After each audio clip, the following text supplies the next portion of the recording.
Olá, seja muito bem-vindo ao nosso Talk 100. Hoje é o nosso terceiro episódio. Eu quero apresentar para vocês o nosso entrevistado, que é o nosso pastor Felipe. Tudo bem, Felipe? E aí, beleza? Beleza demais. Felipe, antes da gente começar o nosso tema aqui, então você quer ser o pai das nações. Você tem quantos filhos, Felipe? Tenho 4 filhos e um cachorro. E um cachorro? Que às vezes é filho, às vezes não é filha. Quem é mais desafiador dos 4, dos 5? Acho que o cachorro. Olha o cachorro, hein? Ô Felipe, nesse mês de setembro a gente falou sobre honra aqui na igreja, né? Então eu queria fazer uma primeira pergunta. Como a Bíblia descreve ou como é a honra bíblica? Tá, é legal. Boa pergunta. Acho que, o que eu acredito, tá? Nós, na nossa concepção, a gente cria, certas descrições para algumas palavras e nem sempre essas descrições são as descrições da Bíblia. Então, por exemplo, amor, né? Quando a gente pensa em amor, a gente pensa em romance, a gente pensa em uma pessoa gostando da outra, mas o amor bíblico é o quê? É obedecer os mandamentos de Deus, né? Obedecer os mandamentos de Jesus. E a honra, né, ela entra nesse aspecto também, porque a gente pega cada cultura tem uma maneira de honrar diferente. Então, talvez a cultura que a gente pega, que é a cultura mais emblemática na honra, é a japonesa. Sim. Então, tudo agradece, tudo faz de tudo um pelo outro. E daí teve até um negócio curioso, acho que na Copa do Mundo do Japão, não lembro, e que ficou algo bem marcante, né? Tô falando do Japão, que quando terminavam os jogos, os japoneses pegavam os sacos de lixo assim e limpavam dentro dessa perspectiva de honrar mesmo o público, a galera que estava ali. A gente pega também a cultura alemã também, é bem conhecida por honrar. Só que é óbvio que a honra, né, ela engloba várias coisas, a honra bíblica, mas talvez para mim o aspecto mais importante da honra bíblica para mim, a gente vê muito em Mateus 13 e Mateus 8, né, dois momentos de Jesus. Mateus 13, Jesus falando que em Nazaré ele não podia fazer milagres algum, né, ou podia fazer poucos milagres, porque o povo não acreditava nele. E depois a gente pega Mateus 8, Jesus falando com... Como é que chama ele? Esqueci o nome dele. Com o centurião. Isso. Jesus falando com o centurião. E o centurião sabe quem ele é. E fala para ele, né? Eu sei quem você é, eu sei que você é filho de Deus. Então, se você der ordens aqui, você não precisa nem chegar na minha casa, porque eu não sou digno da sua presença na minha casa, né? Eu não tenho honra o suficiente para te dar na minha própria casa. Então, pede daqui que o meu servo será curado. Sim. Então, a gente vê esses dois versículos e a gente, para mim, tem uma descrição muito clara do que é a honra bíblica, que é você compreender aquilo que a pessoa tem de Deus dentro dela, quem ela é para Deus. E até porque, Felipe, quando Jesus fala do centurião, ele atribui a honra à fé. Isso. Porque ele fala, né, que não tem fé maior do que eu tinha visto aqui, não é? Opa. Isso aí. Tem alguém tá ligando aí para fazer uma pergunta? Tava, mas já cancelei aqui. Pode seguir. Então é o seguinte, daí você pega, né, nesse mesmo versículo, no Mateus 13, ninguém conseguia compreender o que Jesus estava fazendo, ninguém queria que Jesus fizesse mais alguma coisa, ninguém tinha fé em Jesus, porque eles viam Jesus como um menino que foi criado lá. Como filho de Maria, de irmãos de Tiago e tudo mais, e não viam ele como filho de Deus. Uhum. Então, se você não vê Jesus como filho de Deus, você não consegue ter fé o suficiente para conseguir ver os milagres. Então, essa definição de honra é muito importante para nós, bíblica, né? Que não é eu fazer tudo por alguém, porque eu fazer tudo por alguém vai muito mais no bajulação do que na honra bíblica. Né? E daí a gente cai no erro, por exemplo, de Balaão, a gente cai no erro que a Bíblia fala de falsos mestres, falsos profetas, que eu faço algo em benefício próprio. E isso, assim, só para que a gente também não possa cair no erro e desassociar. A honra não tem nada a ver com desrespeito. Então a Bíblia fala para a gente honrar os líderes, os governantes, isso é o respeito de autoridade que eles foram dados, não é isso? É isso aí. Porque senão a gente vai associar muito isso a desrespeito, a trazer uma outra perspectiva daquilo que a honra não é. Não, o respeito ele tem que existir desde sempre, né? Sim. Porque nós somos uma nova criatura, né? Se nós aceitamos Jesus, nós somos uma nova criatura. E nós temos, como nova criatura, nós temos todos os padrões do céu, né? Todos os padrões do reino de Deus. Então, não tem como a gente ser desrespeitoso com alguém se a gente está no Espírito e se a gente está vivendo na proximidade com Deus, né? Exatamente, Felipe. Então quer dizer que e como isso se aplica assim de forma prática no nosso dia a dia, Felipe? Porque a gente sabe que eu vim de uma igreja, não, né? Eu já servi numa igreja que lá tinha uma cultura de honra. E era muito forte essa palavra, né? A cultura de honra. E a cultura de honra sempre era você trazer mimos, né, para um tal líder, um tal pastor, e você ficava meio que preso, né, a essa ideia, sempre atribuía isso à honra. E muitas vezes isso aprisionava o coração emocionalmente. Então, como é que a gente aplica de maneira prática? Honrar, né, o outro sem se prender às emoções. Eu acho que você entrou num assunto legal, que a gente nem tem tempo de falar aqui, né? Tudo, é a cultura da honra, né? A cultura da honra ela foi muito forte, né? Ela foi implementada de uma maneira muito forte, principalmente pela Bethel, né? Se a gente pegar agora, principalmente pela Bethel. E daí a Bethel trouxe para cá, tem até um livro, né, de um dos grandes caras da Bethel, da cultura da honra.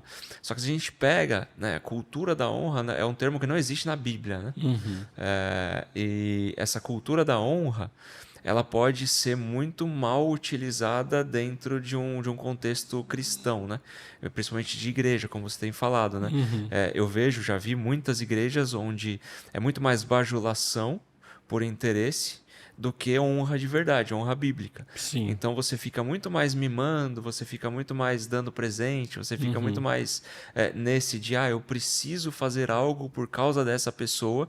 Então o centro, né, da vida acaba sendo os pastores principais da igreja, acaba sendo o ministério da igreja, só que o centro da nossa vida tem que ser Jesus, né? Exatamente. Então a gente acaba removendo Cristo do centro e a gente coloca outras coisas no centro que vão fazer com que a gente perca o foco em Jesus. Sim. Sendo que a honra bíblica, né, ao meu ver, o foco é inteiro em Deus, inteiro em Jesus. Por quê? Porque é eu olhar para você e eu reconhecer que você tem algo que Deus colocou em você, e eu estar com você, ou eu trabalhar com você, ou eu te apoiar, ou eu reconhecer em você que Deus está trabalhando na sua vida. Sim. Então é você reconhecer o trabalho de Deus, os dons de Deus, aquilo que Deus depositou na sua vida, que para mim isso é a honra bíblica, né? Isso é olhar com os olhos do Espírito para alguém que é uma nova criatura e tem o DNA de Cristo dentro dela. Sim. E aí, quando eu olho esse DNA, por mais falho que nós possamos ser, que todos nós somos, temos falhas, eu não olho mais para as falhas humanas. Por quê? Porque o brilho de Cristo é maior do que qualquer falha humana. E aí você ajusta ali um com o outro, né, sobre a falha. Exatamente. Porque senão a gente fica... coloca-se num pedestal certas pessoas, e quando essas pessoas falham e erram, há uma decepção. E aí você culpa a igreja, né? Sai ferido com a igreja, mas por quê? O princípio de você sair ferido da igreja é porque você colocou alguém no lugar de Deus, ou no lugar de Cristo na sua vida. É isso aí. Mas... Tem até uma história famosa na internet de uma pessoa em Vitória, né? E ele foi fazer uma consulta com o pastor, e daí ele chegou, né, pro pastor, era um pastor de jovens, um pastor bem novinho, e chegou, o pastor falou, ele chegou para o pastor e falou, eu quero namorar com essa menina, você acha que eu devo namorar? Daí o pastor, não, você não pode namorar. Não, mas eu tô sentindo, eu orei, tô sentindo que eu acho que ela pode ser a mulher da minha vida. Não, eu não permito. E daí o pastor falou, eu preciso que você me honre nisso. E Sim. deu 3 meses, o pastor estava namorando com a menina. Então, isso é óbvio que é um exemplo muito extremo, sim. mas isso não é a honra bíblica, né? Claro. Por isso que a gente precisa falar sobre o que é a honra bíblica, para que as pessoas consigam compreender que você agradar o outro não significa que é uma honra bíblica. Sim. E agradar é normal. Se alguém quiser me dar um presente, quiser dar um presente para você, quiser trazer alguma coisa para nós, não tem problema nenhum. Só que não pode ser levado como honra, né? Sim. E a gente não pode, tanto eu, quanto você, quanto qualquer outra pessoa, a gente não pode substituir Cristo do centro da vida, né? Sim. Então... E isso tem algo que a gente sempre fala muito, né, sobre as dependências emocionais. Então, essa falsa cultura de honra gera uma dependência emocional, né, do meu coração para um líder ou até mesmo para uma instituição. E eu acho que a grande preocupação da gente é fazer uma igreja madura que tenha um olhar para Cristo, né, e tenha consciência do que é uma honra bíblica. Isso. Nós fomos criados para depender de alguém. Para depender de Deus, para depender do Espírito Santo, para depender da Trindade, né, de Deus mesmo. Então isso é um vácuo, é um buraco que existe em cada um de nós, essa dependência por Deus. Só que tem muita gente que substitui essa dependência por Deus para dependência por outras pessoas que são, entre aspas, mais reais na vida dela, né? Porque Deus é um Deus invisível, né? Então isso acaba sendo um erro muito grande. Daí tem aqueles que gostam de se aproveitar disso e tem aqueles que gostam de depender de quem eles conseguem ver, né? E a maturidade é a dependência de Deus o tempo todo, né? A maturidade é você depender de Deus e você viver para Ele, né? Então é carregar sua cruz e viver para Ele. Sim. Ô Felipe, uma coisa que, enquanto eu estava falando, estava pensando aqui, porque tu falou do caso, né, de Vitória, da menina, do cara, né, da menina. Parte disso, Felipe, é a gente não querer ter a responsabilidade de tomar uma decisão e a gente joga sempre para o outro, culpando a honra ou culpando até mesmo Deus? Charles Spurgeon tem uma frase que eu gosto muito, que ele fala o seguinte, né? As pessoas, elas não conseguem compreender o mundo corretamente, como foi criado por Deus, porque eles não leem a palavra de Deus. Sim. Então eu acho que a grande falha, né, da humanidade em si, e a Bíblia fala isso, né, o meu povo perece por falta de conhecimento, né? Então eu acho que a grande falha da humanidade, nós, né, dos cristãos, é depender de outros para conhecer a Deus. Sim. Jesus morreu por nós, né, para que nós pudéssemos ter livre acesso a Deus. Sim. Então nós temos esse privilégio de viver em um mundo e viver em uma época que a gente não precisa mais de um intermediário entre nós e Deus. Isso. E nós temos o livre acesso para ler a palavra de Deus, né, aqui no Brasil. E não só o livre acesso para ler a palavra de Deus, mas como para estudar a palavra de Deus. E nós, afortunadamente, nós temos mais de 18 versões da Bíblia que a gente pode comparar uma com a outra, a gente pode estudar, a gente pode compreender. E isso é muito pouco feito porque as pessoas elas preferem escutar de alguém do que ler da própria palavra de Deus, né? Então, a gente acaba perdendo muito o foco daquilo que Deus quer pela falta de leitura e pelo preconceito que a gente tem quando a gente lê, porque a gente foi ensinado a ler de uma maneira certos assuntos, então a gente não consegue desassociar esse preconceito que já nos foi dado, né? A gente não entra na palavra de Deus, a gente não entra perante Deus e na palavra de Deus como um livro em branco para Ele escrever em nós aquilo que Ele quer escrever. A gente muitas vezes usa a Bíblia para colaborar com os nossos próprios pensamentos. Fazendo dele um pé de coelho, né? Exatamente. Então, tipo, se a Bíblia fala que é sobre uma nova criação, então às vezes a gente interpreta da seguinte maneira, Felipe. Eu aceitei Jesus e ele vai mudar alguns aspectos só da minha vida. Não, mas na verdade é sobre, de fato, uma nova criação. Você se torna uma nova pessoa, né? Sim. Inclusive você tem o fruto do Espírito dentro de você. E o fruto do Espírito é aquele que mostra para nós se nós realmente somos salvos, convertidos ou não, né? Porque se o fruto do Espírito não cresce em nós, será que Porque existe? trabalha o caráter, não é? Isso. Então, a pessoa sendo transformada no seu caráter. E por mais que essa pessoa possa revelar os dons do Espírito, que não são opostos, pelo contrário, é uma mesma pessoa, não é isso? Mas eu acho que a maior revelação, né, principalmente falando da honra, ela precisa ser atribuída no caráter. Isso. Não é isso? Isso aí. Porque tanto daquele que dá a honra, quanto daquele que recebe a honra. Isso. Porque se tiver o fruto do Espírito no caráter dos dois, se aquele que está dando a honra está dando algo que não é a honra bíblica, aquele que está recebendo vai olhar, vai falar, ó, calma aí, vamos conversar? Porque assim como o ferro afia o ferro, o irmão ou um amigo afia o outro amigo. Então é aquele negócio de olhar e falar, ó, muito obrigado pelo que você está fazendo por mim, mas isso não é honra. Sim. Isso, você precisa olhar dentro de você por que você está querendo fazer isso. Então, se nós usamos o fruto do Espírito, se nós usamos a Bíblia, né, nós vamos conseguir criar uma sociedade cristã que realmente sabe o que é a honra bíblica, realmente utiliza a honra bíblica de maneira correta e cresce e amadurece um com o outro. Né? Sim. Ô Felipe, agora assim, trazendo para um ambiente de rotina, né, diária. Então, assim, a gente tem jovens, né, que vão para a universidade, vai para a escola, trabalhadores, né, que têm que lidar diretamente com seus chefes, né, com seus supervisores. Então, como eu aplico a honra assim, no meu dia a dia mesmo, assim, fora desse ambiente eclesiástico, né? E aqui não há separação entre sagrado e secular, não. Mas como eu, de fato, um cristão, consciente do que é honra, coloco isso de forma prática no meu dia a dia. Primeiro, eu acho que sempre colocar Cristo no centro, né? Que é aquilo que a gente está falando. Não tirar Cristo do centro da vida. E daí olhar todas as pessoas como uma criatura de Deus. Então, tudo foi criado por Deus, né? Todos foram criados por Deus. Nem todos são filhos adotivos, mas todos são criados por Deus. Sim. Então, nós temos que olhar todos e tudo como criatura de Deus, criação de Deus, né? E nós temos que... Então, se eu estou na faculdade, aquele professor...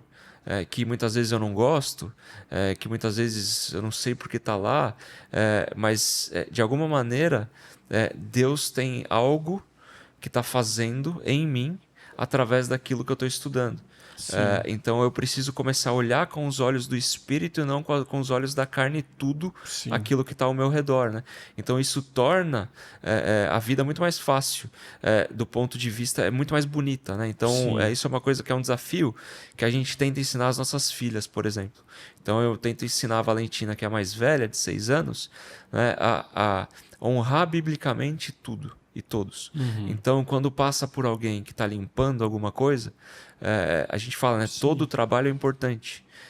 Por quê? Porque todo trabalho está ajudando alguma coisa, algum aspecto da nossa vida. Então, a gente sempre passa e a gente sempre fala para ela, cumprimenta e agradece. Olha para essa pessoa não com o olhar de desprezo ou com o olhar de ela não tem tudo que eu tenho, porque isso é o olhar da carne, né? O olhar da honra bíblica é você olhar e falar o seguinte, ó, essa pessoa, se ela não tem, um dia talvez ela tenha a Cristo, e eu preciso mostrar para ela o que Cristo vê nela. O que Cristo quer que ela veja nela mesmo. Então, que é o amor, que é a grandeza, não importa o que ela está fazendo aqui. Então, essa eu acho que é a visão, né, correta do mundo quando a gente anda por aí. Né? Nós não somos mais importantes que ninguém. Nós não somos maiores que ninguém. Né? Então, por isso que a Bíblia ela deixa muito clara, né, que o maior é aquele que mais serve. Né? Exato. E aí entra no... Tem um livro que o Jesus Cop lançou, O Reino de Ponta Cabeça. E aí tem um capítulo que fala sobre essa perspectiva de como é a honra bíblica, né? E é sobre aquilo que a gente tem muito falado nos jovens, né? Sobre a pirâmide invertida, né? Então, a gente às vezes olha pensando que quem merece mais honra é aquele que está no topo, não é? Ou aquilo que, entre aspas, está no topo da pirâmide, mas o reino de Deus ele é invertido. Então, aquele que merece honra, não é? Honra bíblica, é aquele que mais serve. Isso. Que é daí a gente pega de novo o exemplo de Jesus, né? O maior de todos se humilhou para se tornar um de nós, e esse maior de todos que se humilhou para se tornar um de nós lavou os pés dos discípulos. Né? E foi até curioso a cena, né, quando a Bíblia narra que Pedro, né, ele disse, cara, você tá maluco, velho? Como é que tu vai lavar meus pés? Tu é louco, porque eles tinham essa perspectiva do Senhor. Isso. O mestre, né? Na verdade, o mestre. Cara, ele é o mestre. Então, o mestre tinha algumas atribuições naquele contexto judaico da época, né? Então, quando Jesus, né, pega a toalha, a bacia e se assenta na frente frente dos discípulos, ele estava dizendo, eu estou implantando agora uma nova cultura, a cultura do reino é essa daqui. Isso. O mestre precisa servir. E a gente pega a mesma coisa João Batista, né? Que daí a gente pensa um pouco menos, mas João Batista, quando Jesus chega para ser batizado, ele fala, não vou batizar você, não sou digno de te batizar. Porque o batismo é uma coisa muito importante para a tradição, né? Para a cultura. Então, assim, eu não sou digno de te batizar. E Jesus fala, não, você vai batizar. Então, essa contracultura cristã, contracultura do mundo cristã é muito legal, né? E Jesus, né, Deus, ele cria isso para que a gente compreenda mesmo que o maior ele tem que ser o menor, né? Porque se Jesus foi, então nós temos que seguir isso. Então essa cultura da honra, que eu não gosto dessa frase, né? Mas esse ambiente da honra que a gente tem que viver, a gente tem que ensinar, é o maior servindo o menor, e o maior olhando os tesouros escondidos dos menores, né? Porque o maior, normalmente, né, o maior, eu estou falando não o maior de cargo, mas o maior, o maior na maturidade bíblica, né? O maior na maturidade bíblica, como Jesus, como Paulo, né? Depois, mais para frente, é aquele que sabe quem ele é, né? Sabe que ele é filho de Deus, sabe o valor que ele tem, que na verdade o valor que ele tem é o valor que Deus tem nele, né? E sabe o que ele está fazendo aqui. E o menor, normalmente, é aquele que é mais imaturo, que não sabe quem ele é, não sabe o que ele está fazendo aqui, não sabe para onde ele vai.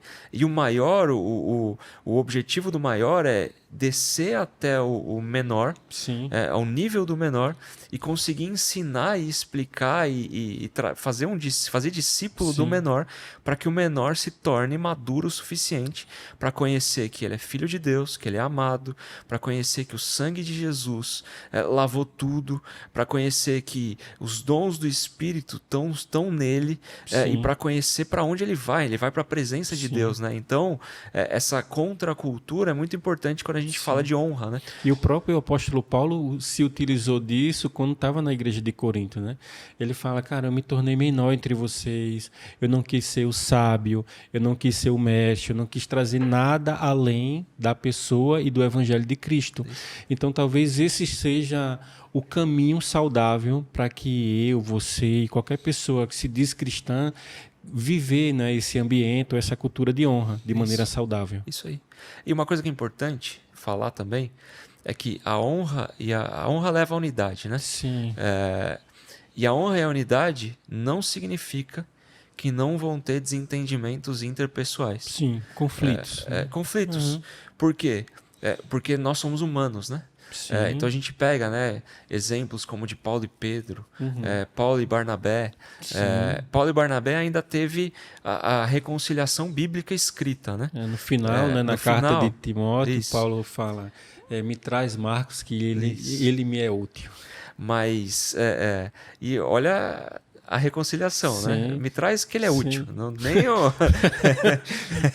Talvez Paulo deveria ser um pouco mais...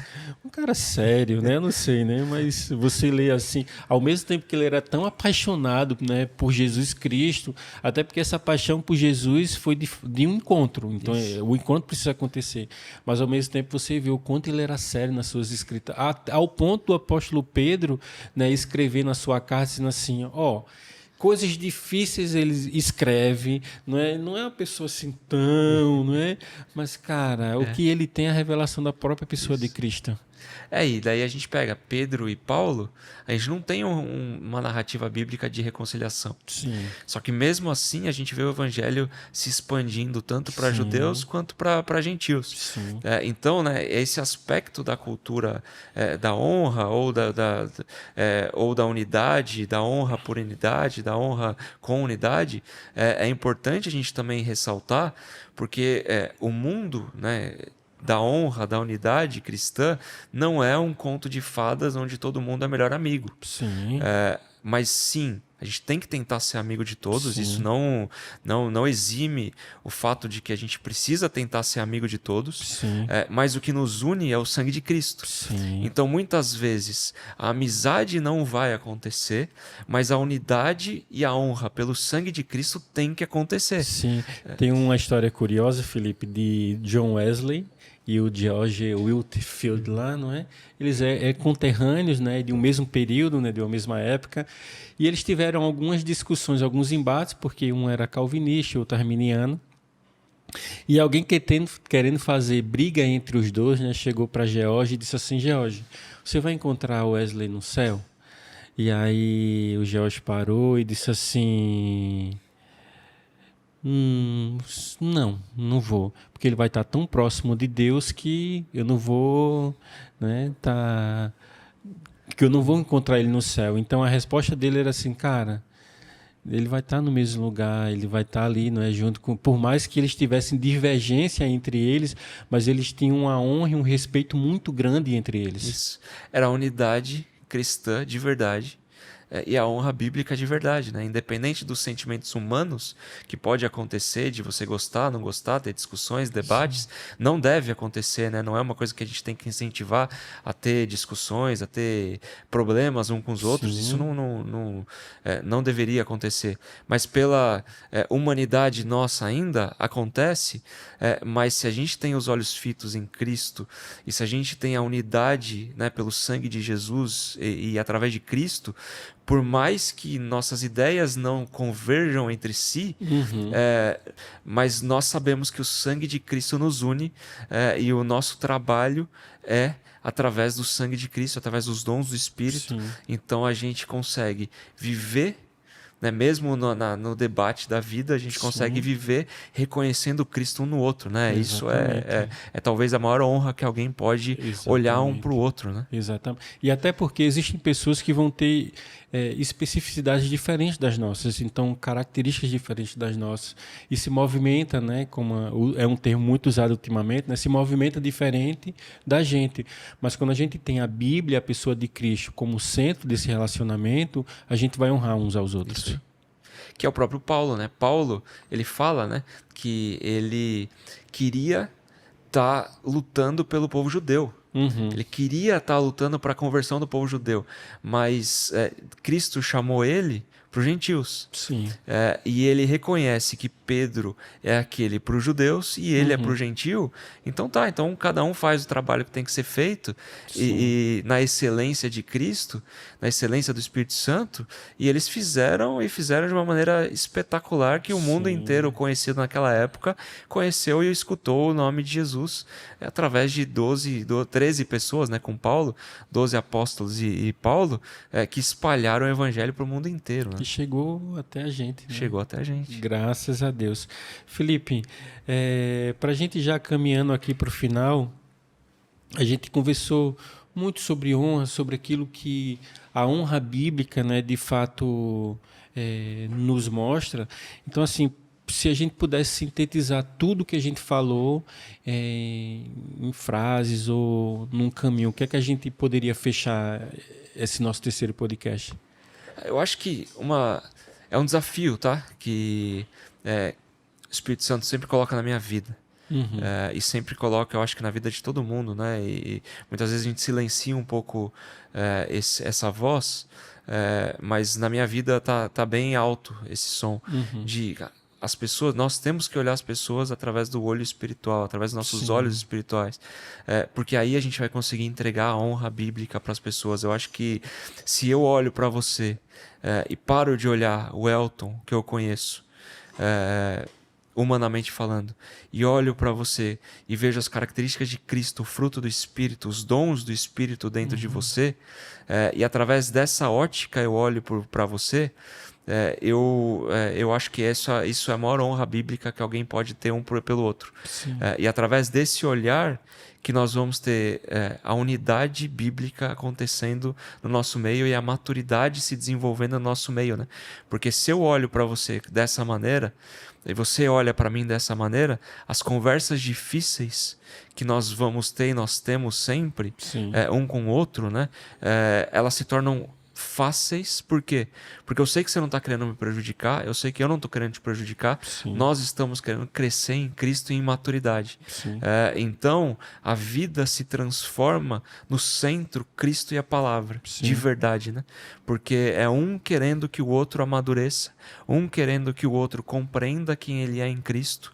Então, eu olho para você e eu quero que você veja através das minhas atitudes por você, o ouro que Deus colocou em você, quem você nasceu para ser em Cristo. Sim. Então eu acho que essa é a maior honra bíblica que um pode dar pelo outro, e eu acho que esse é o desafio que nós como cristãos temos que ter. Sim. Independente do que a gente fala, independente do que a gente faz, independente do que a gente vive, os nossos olhos espirituais não podem ter preconceito. Sim. Nossos olhos espirituais têm que olhar penetrante um para o outro, e buscar aquilo que você foi criado, que você nasceu para ser em Cristo, né? E daí eu consegui mostrar para você isso e conseguir fazer com que você caminhe em direção a quem você nasceu para ser. Sim. Então eu acho que isso, se nós conseguirmos, né, na nossa comunidade gerar esse tipo de olhar um para o outro, a gente vai gerar uma maturidade, uma velocidade exponencial absurda, porque daí não tem mais interesses pessoais. O que tem é Cristo, centro de tudo, e a palavra no centro de tudo. Né? Sim. Eu costumo falar, Felipe, que a honra também passa pelo não.